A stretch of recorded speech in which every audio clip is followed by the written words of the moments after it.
Bismillahirrahmanirrahim. Assalamualaikum warahmatullahi wabarakatuh. Alhamdulillah, alhamdulillahirabbil alamin.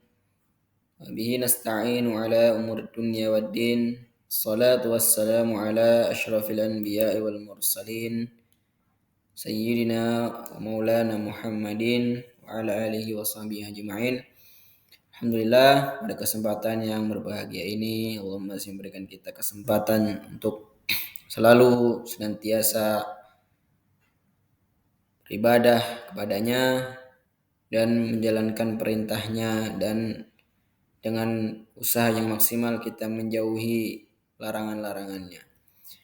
Baik, pada kesempatan kali ini saya Yunus Hermawan, mahasiswa Ilmu Al-Quran dan Tafsir Fakultas Agama Islam, akan sedikit mempresentasikan mata kuliah Ilmu Rasm Utsmani, disusun untuk memenuhi tugas UAS mata kuliah Ilmu Rasm Utsmani dengan dosen pengampu Profesor Dr. Haji Ahmad Alim, LCMA. Baik, langsung menuju ke pembahasan. Yang pertama adalah pembahasan terkait dengan materi UAS dari awal semester sampai sekarang. Jadi sekitar total ada 9 materi yang akan dibahas pada presentasi kali ini. Baik, yang pertama adalah tentang ilmu Rasm Utsmani. Bahwa ilmu Rasm Utsmani itu memiliki definisi atau pengertian yang dimaksud dengan rasm adalah ejaan atau teknik penulisan penulisan. Adapun secara istilah, yang disebut dengan rasm adalah sebuah ilmu secara khusus yang bermaksud untuk menjelaskan tentang tata cara penulisan Al-Quran ketika diturunkan dan berlanjut hingga pembukuannya, atau berlanjut dengan kodifikasi dengan bantuan tangan para sahabat. Jadi yang dimaksud dengan rasm di sini dalam istilahan, yakni itu adalah sebuah ilmu yang khusus untuk menjelaskan tentang kaifiyah atau tata cara penulisan Al-Quran yang sesuai dengan apa yang diperintahkan oleh Allah Subhanahu wa taala, disampaikan kepada Jibril, kemudian disampaikan kepada Nabi Muhammad SAW. Kemudian Rasm Utsmani juga adalah ejaan bahasa Arab yang digunakan untuk menuliskan mushaf Al-Quran waktu pembukuan pada masa pemerintahan Utsman bin Affan, sebagaimana yang telah kita ketahui. Baik, kemudian pembahasan yang kedua adalah timbul pertanyaan, apakah Rasm Utsmani itu tauqifi atau ijtihadi?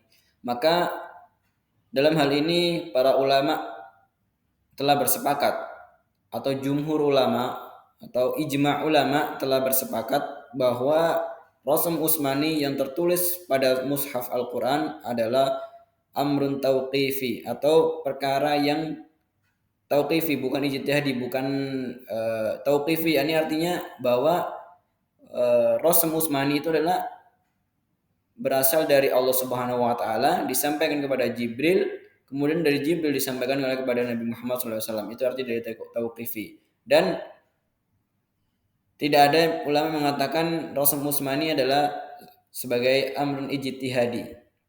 Maka di sini mazhab jumhur ulama mengatakan bahwa Rasm Utsmani adalah bersifat tauqifi, artinya langsung dari Allah Subhanahu wa taala. Kemudian pembahasan yang selanjutnya adalah metode Rasm Utsmani. Yang pertama ada kaidah badal atau kaidah ibdal. Contoh, badal ini kan artinya mengganti dalam bahasa, pengganti atau menggantikan. Contoh, mengganti huruf dengan huruf. Contoh, as-shalah. As-shalah dalam kaidah imla'i itu tulisan lam sama tak marbuta langsung. Dalam kaidah dalam Rasm Utsmani, kata Dalam kaidah imla'i as-shalah ditulis langsung lam alif kemudian ta marbuto. Akan tapi dalam Rasm Utsmani dia ditambah huruf waw as-shalah. Seperti dilihat di layar. Kemudian kata az-zakah di kada az-zakah pada alif langsung tak marbuto di depannya. Akan tapi dalam kaidah Rasm Utsmani ditambah waw. Jadi az-zakah. Kemudian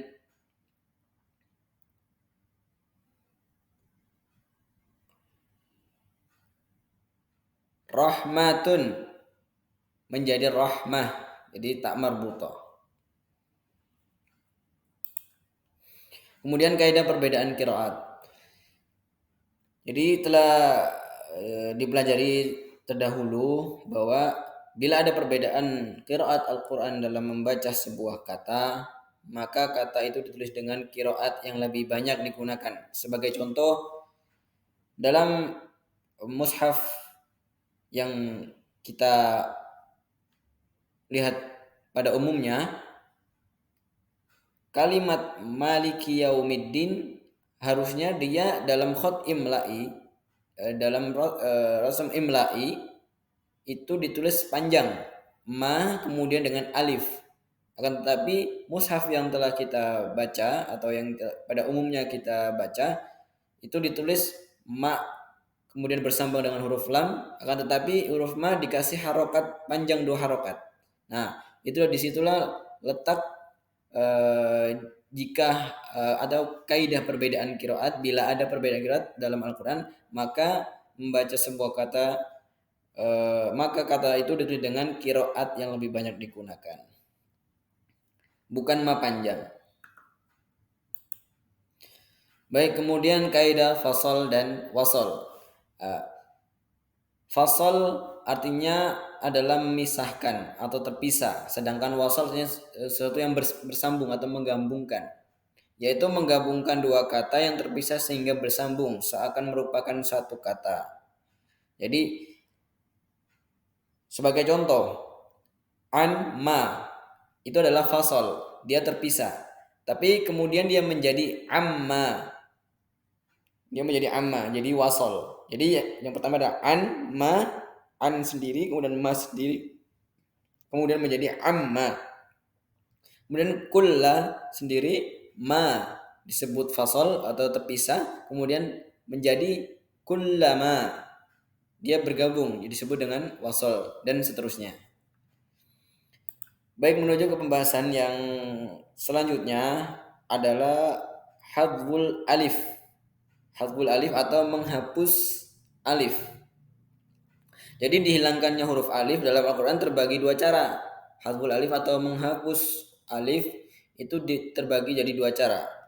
Yang pertama, pada tempat-tempat yang ada kaidah, rumus atau aturan.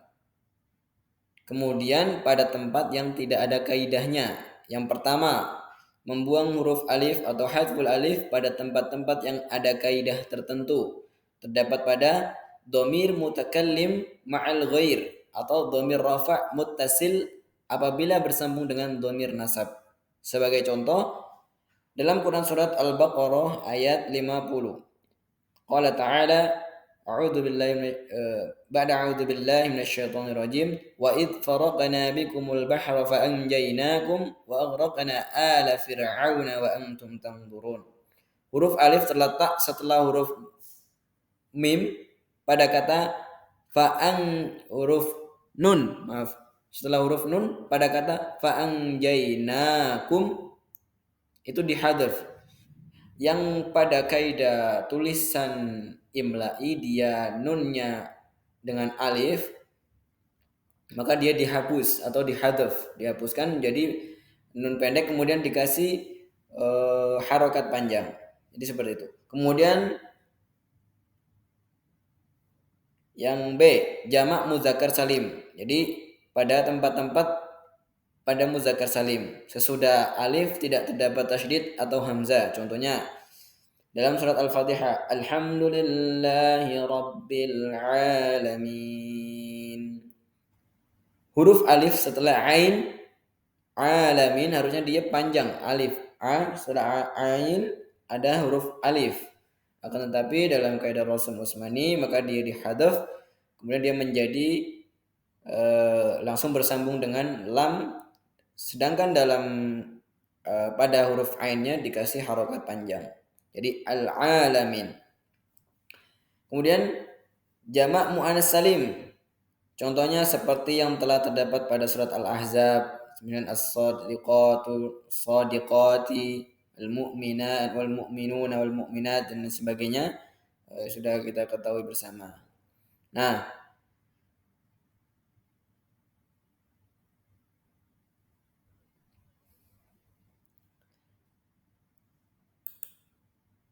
kemudian hasbul alif juga terdapat pada nama-nama non Arab atau ajami. Nama ajam, nama di luar Arab seperti Luqman, Israil, Ibrahim, Ismail, Sulaiman. Jadi nama-nama ajam dibuang alifnya dan harus memenuhi beberapa syarat. Syarat yang pertama adalah harus berupa nama. Yang kedua harus lebih dari 3 huruf seperti Luqman, Ishaq dan sebagainya. Kemudian yang ketiga harus terulang dalam Al-Quran 3 kali kecuali kata Tolut. Kemudian yang keempat di tengah kecuali lafaz Musa dan Adam. Kemudian kaidah, jika berkumpul alif atau beberapa alif maka dibuang dalam penulisannya baik di tengah, awal maupun akhir kata. Contoh, ja'ana jadi ja'ana. Kemudian maqtu' dan mausul. Jadi maqtu' dan mausul. Tertulis dengan maqtu' dalam 4 tempat. Dan selain dari 4 kalimat yang akan dalam surat yang akan disebutkan ini, maka dia selebihnya adalah mausul. Maka tulis dengan amman kalimat mausul. Yang pertama dalam surat An-Nisa ayat 109. Qala ta'ala ha antum haula'i jadaltum anhum fil hayatid dunya faman yujadilullah anhum yawmal qiyamati amman yakunu alaihim wakila. Amman, kalimat am dan man disebut maqtu'. Kemudian surat At-Taubah ayat 109. Afaman assasa bunyanahu ala taqwa minallahi wa ridwanin khairun amman assasa bunyanahu ala syafa jurufin narin فالنار به في نار جهنم والله لا يهدي القوم الظالمين. Kalimat khairun amman. Kemudian ayat surat Fussilat ayat 40 dan selanjutnya adalah surat Saffat. Nah, kemudian adalah ini kita lihat mausul dalam surat An-Naml. Dia berurutan dari ayat 60, 61, 62, 63, dan 64. Saya akan bacakan satu ayat dari surat An-Naml. Amman khalaqas samawati wal arda wa anzala lakum minas samai ma'an فأنبتنا به حدائق ذات بهجة ما كان لكم أن تنبتوا شجرها أإله مع الله بل هم قوم يعدلون. Itu yang disebut dengan mausul amman. Tidak ada yang terputus di situ, maka dia bersambung. Kemudian perbedaan mushaf Indonesia dan mushaf Madinah. Mushaf standar Indonesia dibuat untuk maslahat umat dengan pengkajian atau ditulis untuk maslahat umat khususnya masyarakat Indonesia dengan pengkajian mendalam oleh para pakar dan ahli. Dalam ilmu Rasm ada 2 guru besar, yakni Imam Ad-Dani dan Imam Abu Daud yang paling punya kecenderungan sehingga terjadi perbedaan. Imam Ad-Dani absarihim dengan alif, dituliskan alif seperti sebagaimana kaidah imla'i hasarat ar-raki'in. Sedangkan Imam Abu Dawud berpendapat bahwa dengan kaidah Rasm Utsmani maka dia dihadzaf alif absarihim, akan tetapi diberikan tanda harokat panjang absarihim. Jadi total ada 120 kata dalam Mushaf Standar Indonesia yang menggunakan metode sendiri, akan tetapi tidak mengurangi derajat atau tidak menyalahi daripada penulisan Al-Quran itu sendiri, dan insya Allah tidak akan mengurangi sakralitas daripada Al-Quran, kitab suci umat Islam. Maka insya Allah dalam pemaparan ini, sedikit daripada pemaparan ini semoga bermanfaat. Kurang dan lebihnya mohon maaf. Billahi taufiq wal hidayah.